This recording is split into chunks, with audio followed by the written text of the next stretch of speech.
This truck camper looks like it's ready for off-grid adventures, but the electrical system is not. And we're gonna fix that with a high-performance electrical system upgrade, and we're gonna show you every single step of the process so you can do it too. Modifying the electrical system in your camper's pretty easy, but if you do it wrong, you could damage all of your OEM equipment or even worse. So in this chapter, we're going to take an electrical system walkthrough of this camper to see what we're dealing with and what to look for. In this compartment up here, we have our factory battery bank. So there are 2 lead acid batteries in here wired in parallel with all of the factory loads connected to the battery terminals of each one.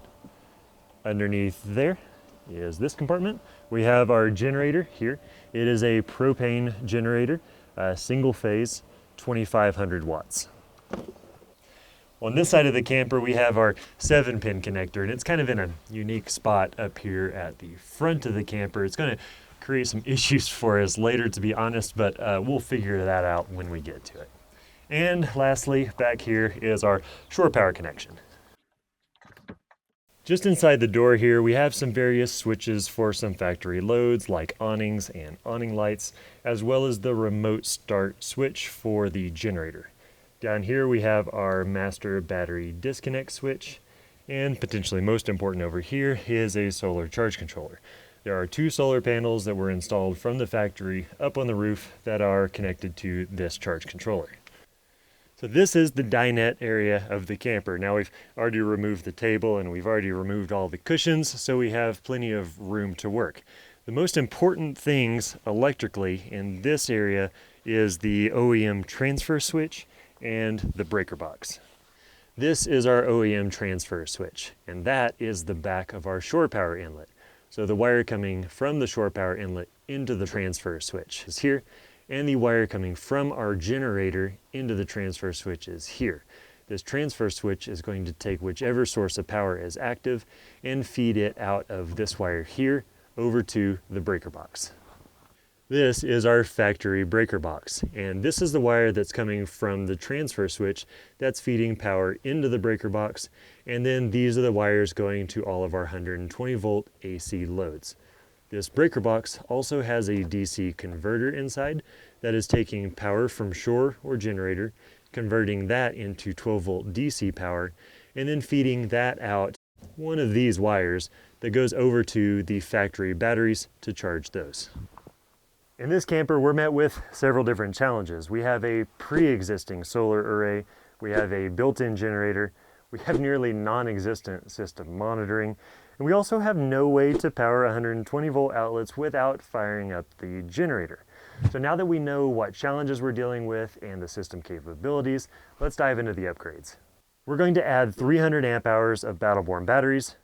We're going to add a Lynx distributor and battery monitoring. We're going to relocate the loads from the OEM batteries to the new battery bank. We're going to add an inverter charger and splice it into the factory shore power, generator, and breaker box. We're going to add an additional 400 watts of solar and upgrade the charge controller on the pre-existing solar array and add upgraded alternator charging. Let's get started.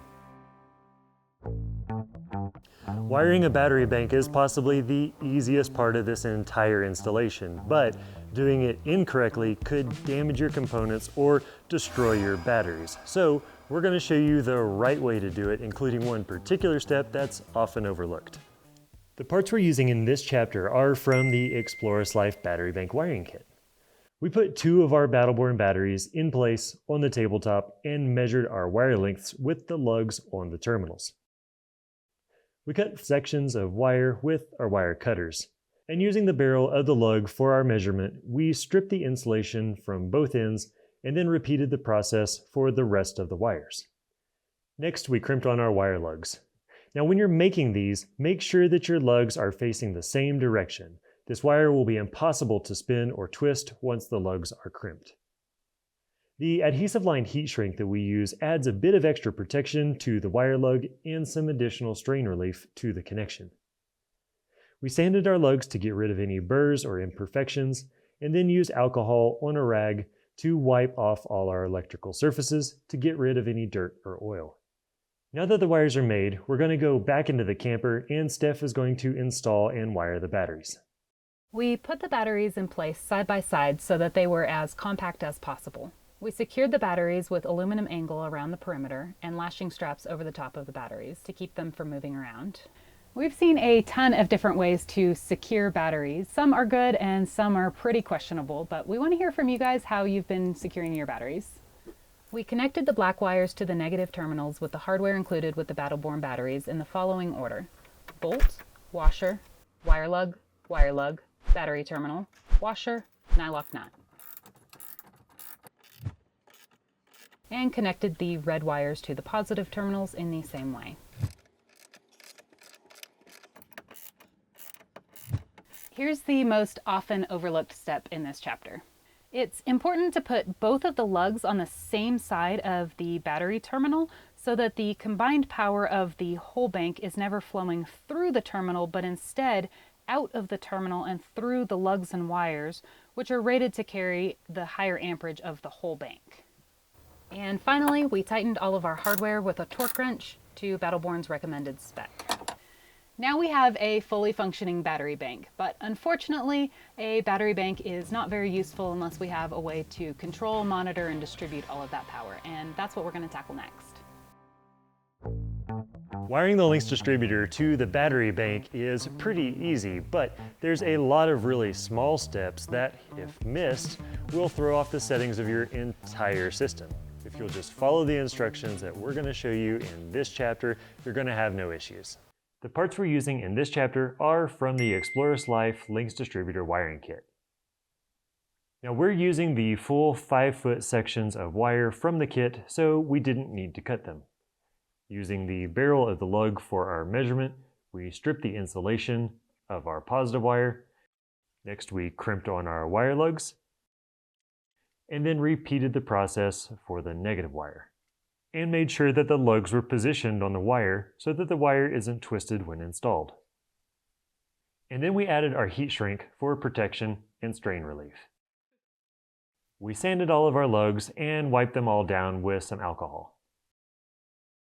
We attached the Lynx adapter to the positive bus bar of the Lynx distributor by putting the bolt through a washer, the Lynx adapter, the Lynx distributor, washer, lock washer, nut, and tightened until snug.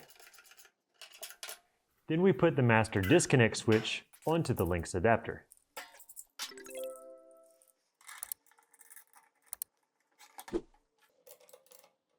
Connected the 3/8 inch lug from the positive wire to the battery switch.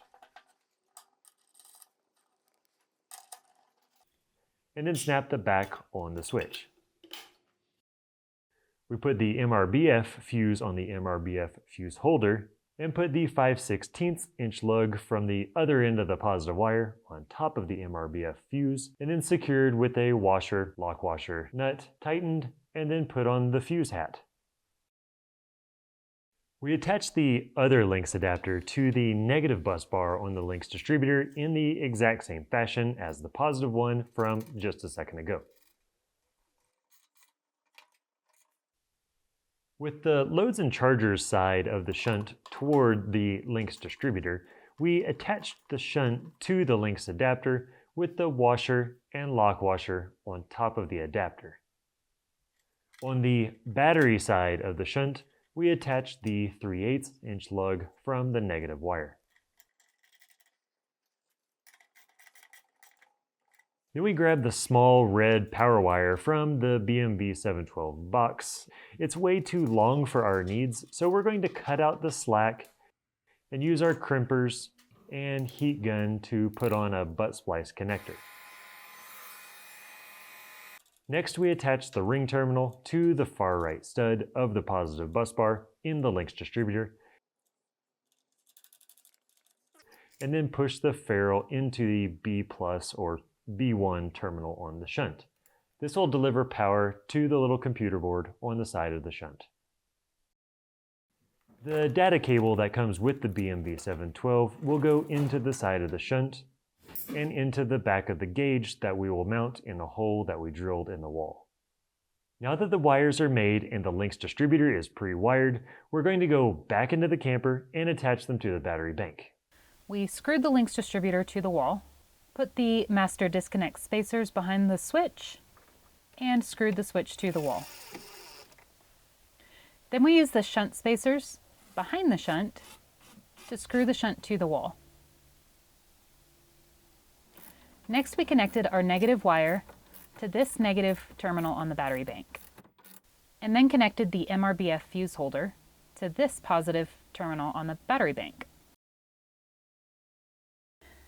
It's important to connect the positive and negative wires on opposite ends of the battery bank so that it charges and discharges equally. There are multiple correct ways of wiring a battery bank, but we've chosen the diagonal method as noted in Victron's Wiring Unlimited book, as it requires the least amount of wiring and fusing. Now we can run our data cable through the wall and attach it to the BMV-712 monitor and mount it to the wall. And now we can go ahead and open the Victron Connect app to program our BMV-712. Make sure the master switch is turned on, and the BMV-712 should show up in the Victron Connect app. I personally have other devices showing up here that are from the van outside, but you shouldn't have these. Select the BMV, put in the default PIN code, update the app as necessary. Programming the BMV is incredibly important. Now, failing to program your BMV isn't necessarily dangerous, but you will get very incorrect battery readings without proper programming. And once we're at the main screen of the BMV, tap the cog to access the settings. Update again as necessary. Go back into the settings again, set our battery capacity to 300 amp hours, change our auxiliary input to none, and now we have access to all of our settings. Tap battery, and here is the cheat sheet that we're using for programming the BMV settings, specifically for our bank of Battleborn batteries. A charged voltage of 14.2 tells the BMV that the batteries are charged once they hit 14.2 volts. Discharge floor of 0 means that we can drain our batteries all the way to 0%. Pukert exponent to 1.05, charge efficiency factor to 99%, and since we have nothing connected to the loads and chargers side of the shunt at this time, we can also do a zero current calibration to tell the shunt that there is truly 0 amps flowing through the shunt, sort of like zeroing a scale here. Press back, and then everything else can stay at default except for VE Smart Networking. And we're going to create a network and title it whatever you like. Press OK, and then back all the way out to the home screen.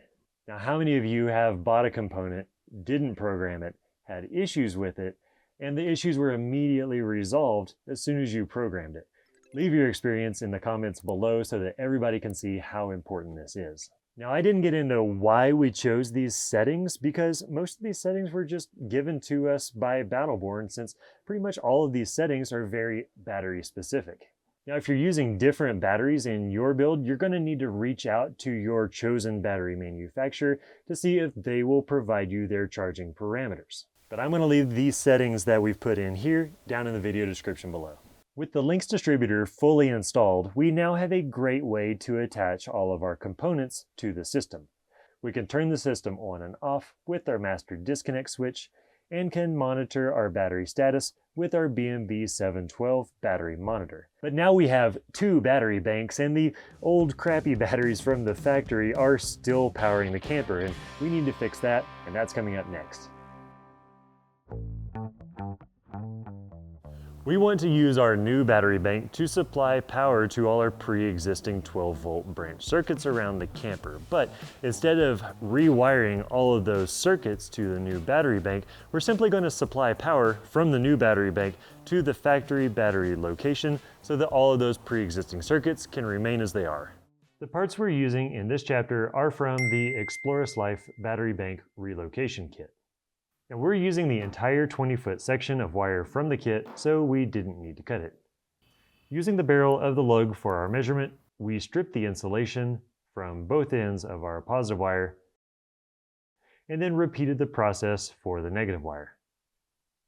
Next, we crimped on our wire lugs, and made sure the lugs were positioned on the wire so that the wire wasn't twisted when installed. We added heat shrink to the wire lug for a bit of protection and strain relief, and then we sanded our lugs and terminals and wiped them down with alcohol. Attach the positive wire to one bus bar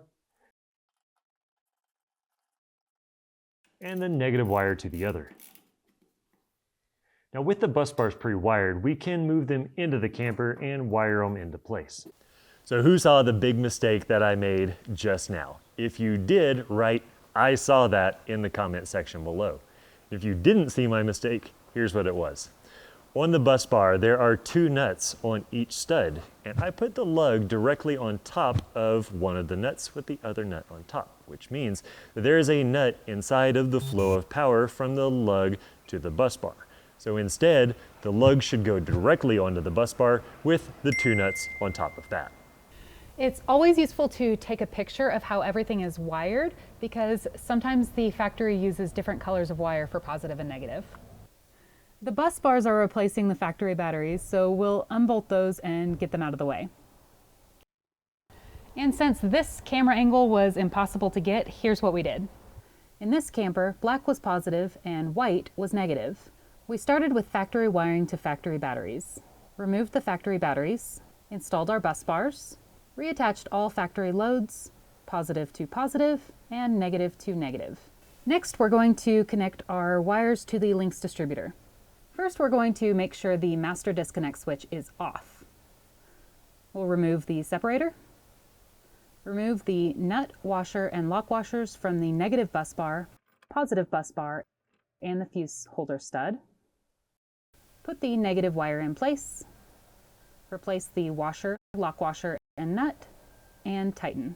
Break off the little plastic piece of the separator, snap the separator back into place, place the mega fuse onto the positive bus bar, put the positive wire onto the fuse, replace the washers, lock washers, and nuts, and tighten.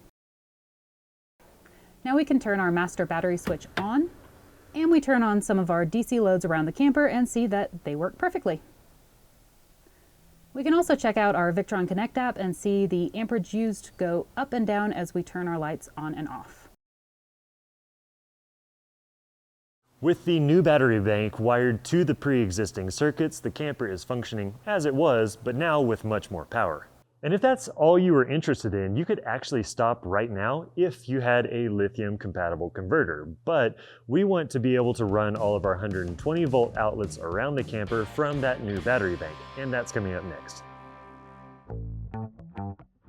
Wiring the Victron MultiPlus inverter charger so that we can power our 120 volt outlets from our new battery bank and recharge the battery bank from shore power is up next. But first, we need to splice into the OEM breaker box and shore power inlet, which can be intimidating. And the simplest way that we can do that is to use the explorist.life Splice kit that we've designed specifically for that purpose.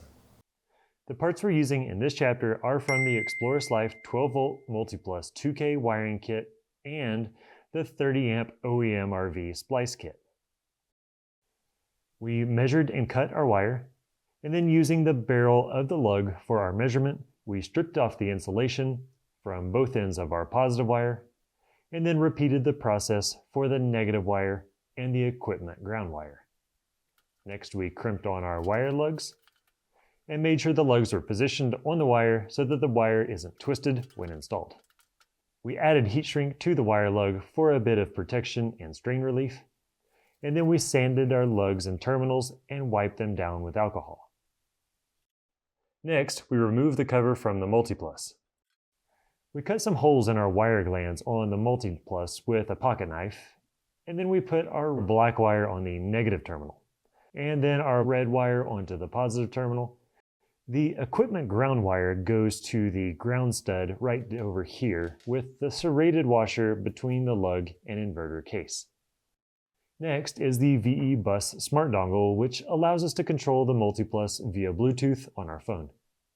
We have our RJ45 cable, and one end goes to either of the VE Bus ports on our MultiPlus. The other goes into the VE Bus Smart Dongle. The red power wire goes into the battery positive terminal, and the black power wire goes into the battery negative terminal. These two wires are going to simply connect to the positive and negative power terminals of the MultiPlus on top of our big 2-aught wire lugs. Now there's some double-sided tape on the back of the dongle, and we're simply going to stick it to the side of the MultiPlus.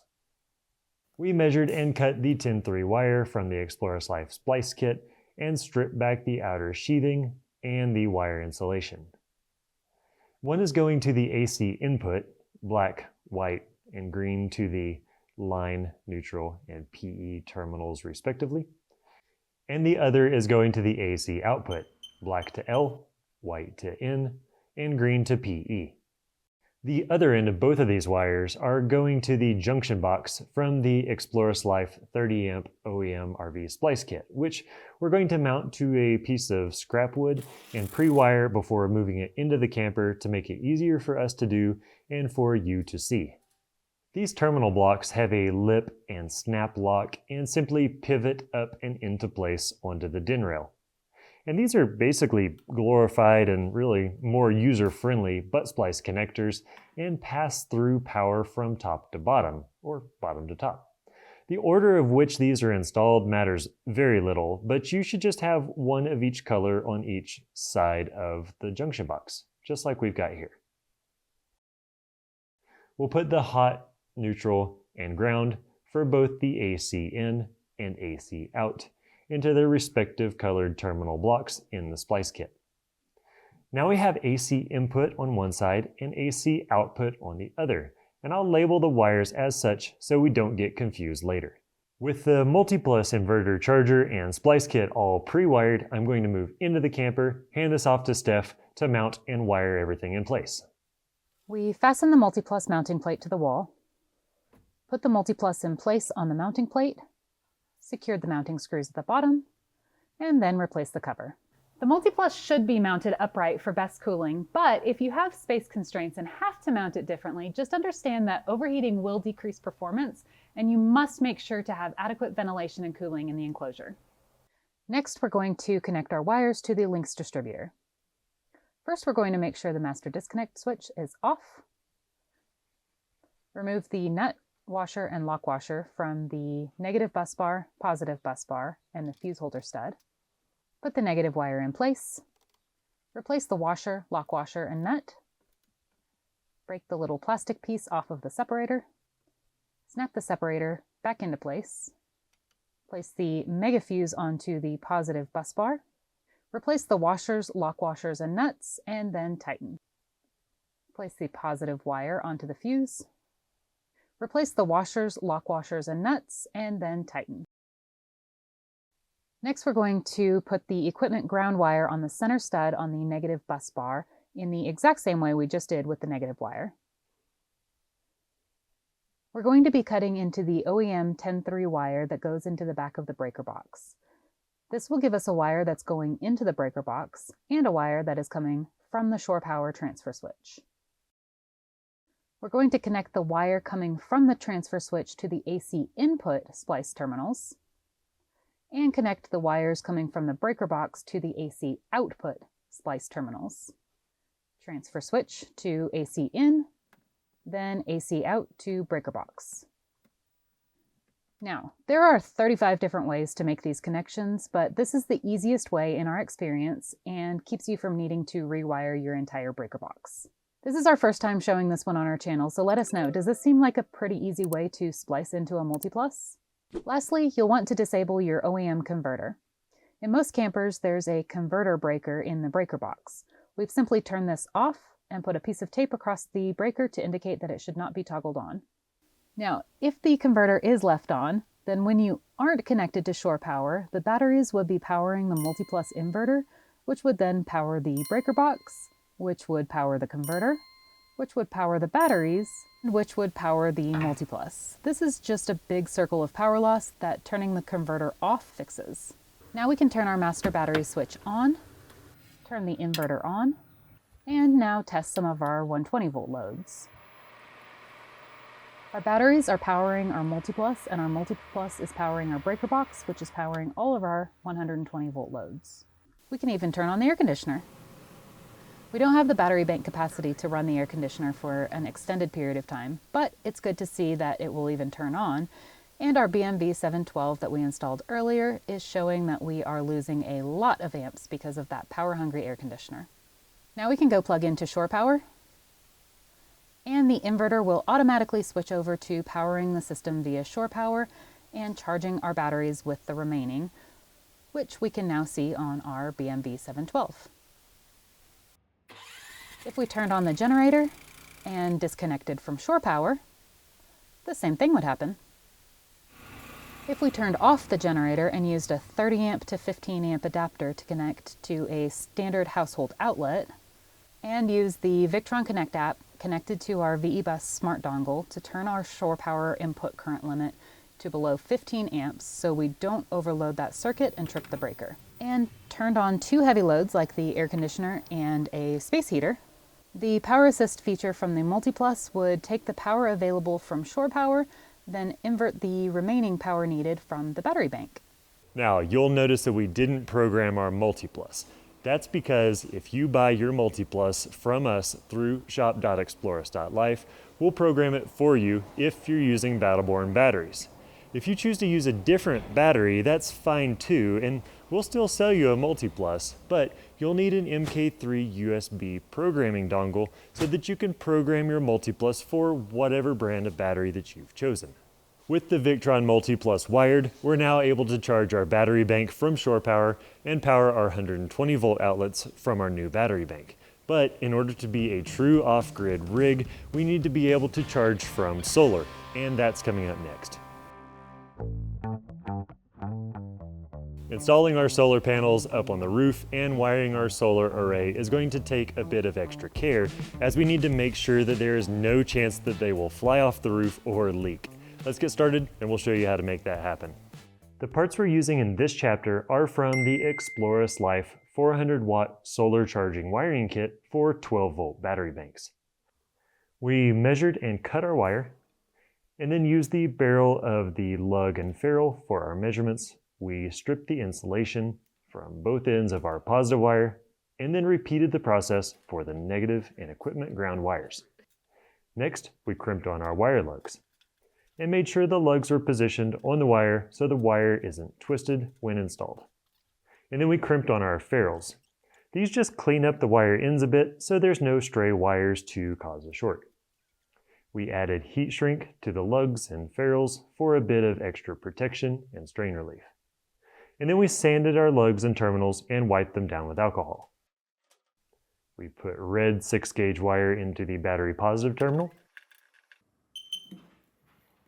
and put black 6-gauge wire into the battery negative terminal. Put the red 10-gauge wire into the PV positive terminal, and the black 10-gauge wire into the PV negative terminal. The 6-gauge equipment ground wire connects to this side of the charge controller with the serrated washer between the lug and the heatsink, and the washer and lock washer on top. We're going to take 2 of the plugs out of the isolator, and then replace them with the wire glands from the explorist.life solar array wiring kit. We loosened the screw terminals and put the 10-gauge wires in the isolator. Then connected them to the left 2 terminals, and this isolator simply connects the top terminals to the bottom terminals straight down. Fed the longer 10-gauge wire into the isolator and connected it so that the corresponding wire colors lined up top to bottom. Then I coiled the remaining wire up nice and neat, as this will be going up to the roof of the camper for the solar array. Now with the charge controller and isolator all pre-wired, we're going to move into the camper to mount and wire everything in place. We fasten the charge controller to the wall and fasten the solar isolator to the wall. Next, we're going to connect the wires from the charge controller to the Lynx distributor. First, we're going to make sure the master disconnect switch is off, remove the separator, remove the nut washer and lock washers from the negative bus bar, positive bus bar, and the fuse holder stud. Put the negative wire in place. Replace the washer, lock washer, and nut. Break the little plastic piece off of the separator. Snap the separator back into place. Place the mega fuse onto the positive bus bar. Place the positive wire onto the fuse. Replace the washers, lock washers, and nuts, and then tighten. Then we attach the equipment ground to the stud on the far end of the negative bus bar. And before moving up to the roof, we're going to make sure that the solar isolator is off. We cleaned a spot on the roof with alcohol and drilled a hole in the roof. We ran our solar wires up through the roof and through the roof entry gland, and then put some quickset 2-part epoxy around the hole on the roof. And then we put the roof entry gland in place and added a bit of weight on top to let the epoxy cure. With all of our interior wiring finished, we're going to head back into the shop and prep our solar panels for mounting on the camper roof. We assembled our adjustable solar panel mounting brackets for curved roofs and fastened them to the solar panels with stainless hardware. 1 bracket per corner for each of our panels. And then we moved up to the roof. We cleaned off where the solar panels would go with a bit of alcohol, put the solar panel in place, positioned it where we wanted it, adjusted the feet to accommodate the curve of the camper roof, put a bit of 3M tape under each of the mounting feet, and then used stainless self-tapping screws through each of the mounting feet directly into the camper roof. Then we did the exact same thing on the other panel. That ain't going nowhere. Then we came back with some Dicor lap sealant to put over and around all the mounting feet, using a bit of tubing to reach around the back sides and over the flange of the roof entry gland. Now we're wiring these 2 panels in series, which means wiring the positive of one panel to the negative of the other panel. Then the remaining positive and negative of the array goes to the wires coming through the roof down to the charge controller. We'll crimp a male PV connector pin on the red wire and slip the female housing over the top and spin the lock collar until tight. And then we'll crimp a female PV connector pin on the black wire and slip the male housing over the top and tighten the lock collar. Now we can connect the negative wire from the array to the black wire and the positive wire to the red wire. Just push these until they click. Secure these wires with some zip ties as necessary to keep them from moving around, and we're good to go. Now we can go back into the camper, program the charge controller, and test it out. We're going to turn the master battery switch on and turn the solar isolator on. If we open the Victron Connect app on our phone, we can now see our new charge controller on the list. Tap the new charge controller, put in the PIN code, update the firmware as necessary. And it is raining and really cloudy outside, but we're still making 60-70 watts of power. Click the cog in the top right to bring up the charge controller settings. Update the firmware again as necessary. And here are the changes we're going to make for our 300 amp hour 12 volt Battleborn battery bank. Battery preset to user defined. Expert mode to on. Absorption voltage to 14.6. Float voltage to 13.5 volts, since these batteries don't need to float. Equalization voltage to 14.4, and equalization is normally higher, but since these batteries don't need it, we're actually just going to be turning it off later, and 14.4 volts is low enough that if something weird happened, an equalization voltage of 14.4 volts wouldn't hurt the batteries. Adaptive on absorption duration. 30 minutes per 100 amp hours of batteries, which means an hour and a half for our 300 amp hour bank. Tail current of 2 amps. And leave all the equalization settings as default. Just make sure the automatic equalization is disabled. Tap temperature compensation and turn that to off, since these batteries do not need their charging voltages to change based on temperature like lead acid does. And our batteries have low temperature cutoffs, so we can leave this as disabled. And everything else can stay as default here, except for VE Smart Networking, which we can click into and tap Join Existing Network and select the network we created earlier with the BMV-712. I have several networks on my phone, so this looks confusing, but if this is your first Victron install, you'll probably only have one here, which is nice.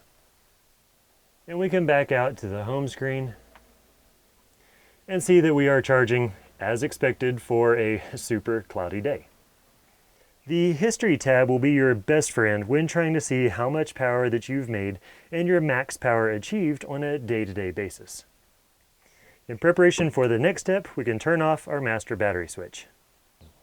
Now we have our 400 watts of solar connected to our battery bank and charging nicely, but this camper actually came pre-installed with 2 other solar panels that now really aren't charging up to their full potential, so let's fix that. Now it's time to replace the charge controller that is currently connected to the pre-existing solar panels on the roof. If we left the original charge controller in place, the old one would not properly communicate with the new one we just installed, and only one solar array would likely charge at a time. The parts we're using in this chapter are a Victron Smart Solar MPPT 130 solar charge controller and the explorist.life MPPT 130 wiring kit. And we're also going to need an extra MRBF fuse and fuse holder, and we'll explain why in a bit. Now, if you can install one solar array, you can install 2. It's literally copy and pasting the same methods we just showed. Now, since this camper already has some factory solar panels already installed, we're just going to replace the existing solar charge controller with the Victron charge controller and wire it to the Lynx distributor, nearly in the exact same fashion as we did in the last chapter of this video. So I'm going to go cover the existing solar panels with some cardboard to cut power from them, wire the new charge controller in, and I'll be back to show you what I did. There are 2 solar panels up on the roof that were installed from the factory, and we wanted to connect those 2 solar panels to a new Victron solar charge controller so our 2 charge controllers could communicate and all the solar panels would cooperate to charge our batteries. Instead of trying to rewire everything from the roof, all we needed to do was find the old solar charge controller, which is right over here. Because if we find the old solar charge controller, we know that these solar panel wires are going to be behind it. So I was able to make access to the cabinet behind the charge controller and find these 2 wires. These 2 wires are the wires that are coming down from the roof, and I simply pulled them out of the back of the charge controller. I spliced on 2 additional pieces of wire with butt splice connectors and ran these 2 wires underneath the camper through a cargo area to the area where we have our solar isolator right over here. These are the wires that we spliced onto the pre-existing solar wires, and they're simply going right through the isolator over to the charge controller. And those are going right into the bottom of the charge controller, into the PV positive and PV negative. Power is coming out of the charge controller through these 2 wires that are going over to the Lynx distributor, and our equipment ground is also connected to the side of the charge controller, just the same as the charge controller we installed yesterday. The way we wired this to the Lynx distributor is a little bit different than we have with all the other circuits. We're running out of spaces, so we had to utilize the last stud on the negative bus bar of the Lynx distributor for the negative and equipment ground wires. And then for the positive wire, we hung a MRBF fuse holder and MRBF fuse to attach the positive wire that's coming from the solar charge controller. Now we have a specific video showing you how to put one of these MRBF fuse holders on the end of the Lynx distributor so that if you're running out of spaces, you can quick and easy and pretty inexpensively add an additional space. And we've already programmed the charge controller to communicate with the other charge controller as well as gave it proper charging parameters, and it looks like everything's working as expected. We've got 20 watts coming in from from the pre-existing solar panels right here, and that's expected because we're kind of parked in the shadow of our building at the moment, and we also have some shading from a cargo box up there. But we can scroll down right here and see our total network, or our network total power, which is like 160 watts, 200 watts. I think we had a cloud just pass over. And this is telling us that this solar array is contributing 23 watts, and our total solar power is at 263 watts. The remainder of that is from the solar panels that we installed yesterday. So it looks like everything is working great. Now we have fully functioning solar charging, but we also want the option for alternator charging for long drives at night or during cloudy weather, and that's coming up next. The solar panels won't do much during drives at night or during cloudy weather, and the factory charging through the 7-pin connector is so slow that it is barely worth having. So we're going to install a dedicated DC to DC charger and show you some tips on how to make the quick connection from the camper to the truck. The parts that we're using in this chapter are the Victron Orion DC to DC charger, the explorist.life Orion DC to DC charger wiring kit, and our quick disconnects. Now before we get started, there is a little green jumper pin in the Orion box. We will need this later, and it's very important. Tape it to the front of the charger so you don't lose it. We measured and cut our wire off camera, and then used the barrel of the lugs for our measurement. We stripped the insulation from our positive wire, and then repeated the process for the negative wire. Next, we crimped on our wire lugs and made sure that the lugs were positioned on the wire so that the wire isn't twisted when installed. And then crimped on our ferrules, and these just clean up the wire ends so there are no stray wires to cause a short. We added heat shrink to the lugs and ferrules for a bit of protection and strain relief. And then we sanded our lugs and wiped everything down with alcohol. Next, we crimped the Anderson pins onto each wire. And since most of these wires would be underneath the camper and truck, we put them into wire loom, slid some heat shrink over the ends, pushed the pins into the Anderson connector housing, paying special attention to the positive and negative symbols, and then used a heat gun to shrink the heat shrink. Now all the wires are made, and this looks kind of messy, but just refer to the diagram and keep watching this video and it'll all make sense. Now we can wire the Orion DC to DC charger. We put the short 6-gauge wire into the positive output terminal, put the short black 6-gauge wire into the negative output terminal, put the long red 6-gauge wire into the positive input terminal, and the long black 6-gauge wire into the negative input terminal. Now we can connect our terminal fuse on the end of the positive wire that will connect to the engine starting battery. Now with the Orion pre-wired, we're going to move into the camper to mount and wire everything in place. We fasten the Orion charger to the wall. Next, we're going to connect the wires to the Lynx distributor. But first, we're going to make sure our solar isolator and master disconnect switch are off. We removed the separator, removed the nut, washer, and lock washers from the negative bus bar, positive bus bar, and the fuse holder stud. Put the negative wire in place, replace the washer, lock washer, and nut. Break off the little plastic piece from the separator. Snap the separator back into place. Place the mega fuse onto the positive bus bar. And place the positive wire onto the fuse. Replace the washers, lock washers, and nuts, and tighten. We drilled a hole in the bottom of the camper to snake our wire through. And for the wire going to the engine start battery, we started in the engine bay and fed our wire down and under the truck, keeping clear of hot or moving parts, and secured it in place with plenty of zip ties and cable clamps as necessary.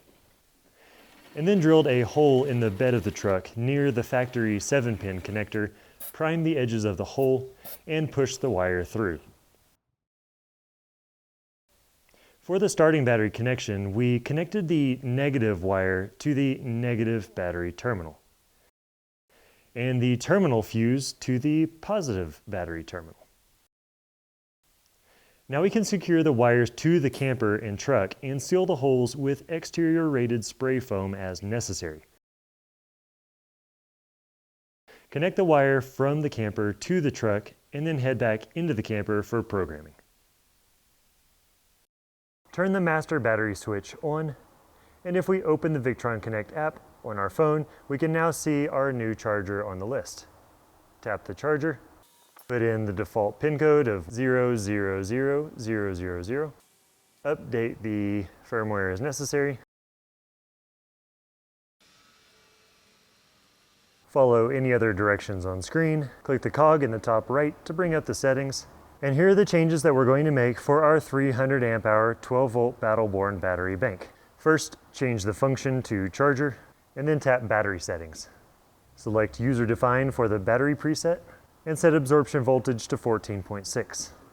Set the float voltage to 13.5 volts since these batteries don't need to float. Turn on adaptive absorption time, and the max absorption time should be 30 minutes per 100 amp hours of batteries, which means an hour and 30 minutes for our 300 amp hour bank. And the default settings should work for everything else. Now we can go put the little green jumper pin back in the bottom of the Orion so that the charger can actually function. And finally, we can go turn the truck on and see a positive charge come through on our BMV-712, showing that our Orion is working perfectly. Now I've turned our solar isolator off so we don't have any solar coming through, so we are seeing the full 30 amps of charging from the Orion. And with this system, we can leave solar, alternator, and shore power all on at the same time, as they're all going to automatically regulate for each other and synchronize as necessary. And we also have a video where we installed dual Orions for alternator charging in our Transit, and we will link to that video in the description below. As a recap, here's the flow of power for what we just did. Positive and negative wires are attached to the starting battery, with the positive wire protected by an MRBF fuse on a MRBF fuse holder right off the positive battery terminal of the starting battery. Both of those are going underneath the truck, along the frame rail, into the bed of the truck right over here. This is the same wire that's coming out of the bed of the truck to an Anderson connector, into a jumper wire with another Anderson connector, so that this entire section of wire is removable because it goes through another Anderson connector right there, and then it goes into the camper to the Orion. Now we have a self-sufficient off-grid truck camper. But if you have a different type of rig, we've got a whole video playlist of full installs on other types of campers, and I'll link to that and more down in the pinned comment. If you want to upgrade your camper electrical system, consider buying from our store. We're a small business, and purchasing through us funds these videos that we make available for all of you each and every week. Now we hope you found this video helpful, and if you did, it would be awesome if you could share it with somebody or a group who you think could use it. Leave any questions you've got or new things you learned in the comment section below. Subscribe if you want to see more videos like this one, and we will see you in the next video.